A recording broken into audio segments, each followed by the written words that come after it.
खाडी गई त्यही रानी। हेलो खुबसुरत पिपुल, अहिले हाम्रो नेपालमा चाहिँ नारीहरूको महान चाड तीज चाहिँ होइन नजिकै आइरहेको छ। यही मौकामा चाहिँ मैले तीज भनेको नारीको विशेष चाड हो, महान चाड हो होइन। तर पनि मैले हामी छोरो मान्छेलाई चाहिँ एउटा टार्गेट गरेर एउटा गीत बनाएको छु होइन।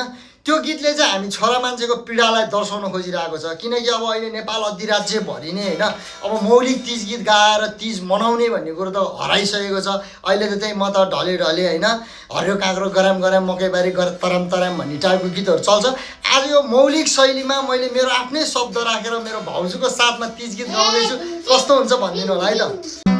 हे आको पनि एक साल भयो घरमा भन्छ बिहे गर, आको पनि एक साल भयो घरमा भन्छ बिहे गर। बिहे पनि के गर्नु खोइ सोच्दै लाग्छ डर, बिहे पनि के गर्नु खोइ सोच्दै लाग्छ डर। बिहे गरी पक्कै फेरि खाडीतिरै लाग्ने हो, बिहे गरी पक्कै फेरि खाडीतिरै लाग्ने हो। थाहा छैन घरकी बुढी कता भाग्ने हो, थाहा छैन घरकी बुढी कता भाग्ने हो। आज भोलि उखानै छ बुढो जाति खाडीमा, आज भोलि उखानै छ बुढो जाति खाडीमा।